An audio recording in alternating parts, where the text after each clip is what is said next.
Good morning, friends. Today, basically, we are dealing with nature of physical laws.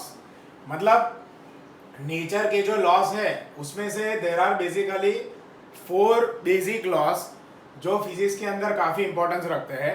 तो सबसे पहला जो law है that is called law of conservation of energy. अब this is very common law, बचपन से पढ़ते आ रहे हैं guys. Like what is conservation of energy? Energy can neither be created not to be destroy but can be converted from one form to another form. मतलब energy को हम produce नहीं कर सकते, ओके, ना तो इसको डिस्ट्रॉय कर सकते हैं, बट इसको एक फॉर्म में से दूसरे फॉर्म में हम कन्वर्ट कर सकते हैं. उसका best example free fall object का है. मतलब कोई भी जगह स्टोन है, उसको आपने ऐसे रिलीज कर दिया like this way. So whenever you are going to be release, starting में जो उसको एनर्जी है that is what we call potential energy. Stone को रिलीज करके जब नीचे लेके आओगे तो वो सारी की सारी पोटेंशियल एनर्जी कन्वर्ट हो जाएगी काइनेटिक एनर्जी में. But any moment of time in दोनों का जो टोटल होगा, टोटल एनर्जी, इसको हम बोलेंगे potential energy plus kinetic energy, that will remain constant. Okay, यहाँ पे होगा क्या, सारी की सारी पोटेंशियल एनर्जी में स्टोर्ड है अभी. इसको जैसे हम छोड़ेंगे तो जैसे ही इसको छोड़ दिया गाइस तो वो क्या होने लगा, वेलोसिटी एक्वायर करने लगा, नीचे जाके गिर जाएगा. जहाँ पे नीचे जाके मैक्सिमम गिरेगा तो it is going to be convert into kinetic energy. तो सारी की सारी पोटेंशियल यहाँ पे कन्वर्ट हो गई काइनेटिक में. मतलब हुआ क्या, अच्छे से समझो. एक एनर्जी में दूसरी एनर्जी को ट्रांसफॉर्म दे दिया. मतलब एक एनर्जी में से दूसरी एनर्जी में कन्वर्जन हुआ, बट आपने कोई नई एनर्जी नहीं निकाली. पोटेंशियल एनर्जी उसके अंदर बेसिक में पहले से ही स्टोर थी. So that is what we call law of conservation of energy. दूसरा बेस्ट एग्जांपल, अभी रामायण महाभारत सीरियल बहुत चल रहा है, उसके अंदर आपने देखा होगा बो एंड एरो का एग्जांपल. तो लाइक जैसे हम ऐसे एरो को स्ट्रेच करते हैं, तो जैसे ही स्ट्रेच किया तो हमारे अंदर का जो मस्कुलर एनर्जी है उससे जितना ज़्यादा स्ट्रेच करेंगे तो उतना एनर्जी उसके अंदर स्टोर होगा. रिलीज करेंगे, so when ever it is release, तो सारा का सारा एनर्जी एरो के अंदर आ गया एंड एरो इतनी ही स्पीड से आगे जाएगा. तो आपने नोटिस किया होगा कि जितना ज़्यादा इसको खींचेंगे तो उसके हिसाब से energy will be stored. Another example catapult. Catapult से जितने ज़्यादा पीछे आप खींचोगे उतना ही ज़्यादा आगे एनर्जी उसका मूव होगा. That is nothing but conservation of energy, right. It is used in everyday life. आप हर रोज की लाइफ में यूज करते हो. सिंपल एग्जांपल, आप लोगों को टाइम टाइम पे फूड लेने का जरूरत पड़ता है. What is the reason? Due to conservation of energy. आपका बॉडी फूड मांगता है. What is the reason? Due to your biological supports. मतलब आपके अंदर जो भी चीज़ें एवरीडे लाइफ में होती है, ब्रीदिंग, ओके, और दूसरे बॉडी के एक्शन, साइकिलिंग, स्विमिंग, राइटिंग और एनीथिंग, उसके अंदर भी थोड़ी थोड़ी एनर्जी यूज होती है. तो वो जो एनर्जी आपको चाहिए वो टाइम टू टाइम आपका बॉडी मांगता है and we are providing this body through the balance food. So that is what we call law of conservation of energy. See, अब आप बहुत ज़्यादा एनर्जी यूज करते हो, कंज्यूम करते हो, और अगर एनर्जी आपने कंज्यूम कर ली देन इट्स फाइन. कंज्यूम नहीं कर पाए तो it is converted into fat, simple. तो conservation of energy play very much important role और उसी की वजह से काफ़ी सारे इन्वेंशन भी हुए हैं and it is the first law of conservation of energy. दूसरा है कंजर्वेशन ऑफ चार्ज. चार्ज में ऐसा है, in an isolated system total charge remain conserve. मतलब इसमें होता क्या है, से फॉर एग्जांपल सोडियम क्लोरीन का एग्जांपल ले लो. तो इनिशियली सोडियम के अंदर 11 इलेक्ट्रॉन्स, क्लोरीन में 17 इलेक्ट्रॉन्स.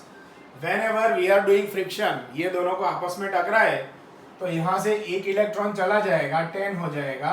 वो जो इलेक्ट्रॉन चला गया यहाँ पे 18 होगा. तो आप यू कैन ऑब्जर्व कि 11 प्लस 17 वो भी 28 है और after ionization it is also 28. मतलब आयोनाइजेशन मतलब क्या, इलेक्ट्रॉन लेन देन का प्रोसेस. सोडियम को एक इलेक्ट्रॉन देना ही है, क्लोरीन को एक इलेक्ट्रॉन लेना ही है. तो अगर सोडियम क्लोरीन दोनों को आपस में कंबाइन करो तो initially it is 11 plus 17 that is 28. After doing this process it is 10 plus 18 which is also 28. मतलब in both situations 28 will be remain same, उसमें कोई फर्क आ रहा नहीं है. So that is what we call conservation of charge. उसका statement है in an any isolated system total charge of the system will be conserve. Simple example, तो जिसको हम बोलेंगे law of conservation of charge, second number का law. Now third law, conservation of linear momentum. तो अभी momentum क्या होता है गाइस? मोमेंटम हम 9th स्टैंडर्ड में भी थोड़ा डिटेल में आया था, physical quantity which is a product of mass and velocity, that is what we call momentum. मतलब लीनियर मोमेंटम के अंदर हमें ये देखना होता है कि वो जो भी पर्टिकुलर ऑब्जेक्ट है उसका मास कितना है और साथ में वो कितनी वेलोसिटी एक्वायर करके आगे बढ़ रहा है। तो उसका बेस्ट एग्जांपल राइफल शूटिंग का है। राइफल में क्या होता है, से फॉर एग्जांपल आप एक राइफल का एग्जांपल ले लो, तो आपने जैसे बुलेट फायर करी, तो इनिशियली ये बुलेट स्टेशनरी सिचुएशन में था जिसका वेलोसिटी 0 था स्टार्टिंग सिचुएशन में। अब जैसे ही आपने बुलेट को फायर अप किया, तो राइफल जैसे आपने फायर अप किया तो बुलेट्स आगे बढ़ी, तो उसका आगे गया मोमेंटम और एक मोमेंटम पीछे लगेगा जिसको हम बोलेंगे opposite momentum. So plus and minus they will cancel each others effect, due to that इसका टोटल मोमेंटम वापस 0 होगा जो स्टार्टिंग में था। तो इसका हम बोलेंगे law of conservation of linear momentum. Linear momentum मतलब product of mass and velocity. एक सिंपल एग्जांपल में दे दो कि सपोज आप कोई ऐसा बोलो कि suppose there is a cycle and there is a truck.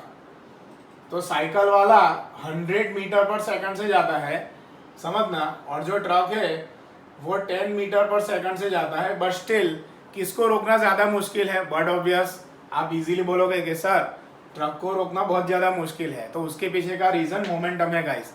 तो रूल ये बोलता है in absence of any external force linear momentum of the system will be conserved. तो उसका मैथमेटिकल फॉर्मेशन ऐसा होता है m1u1 plus m2u2 is equal to m1v1 plus m2v2।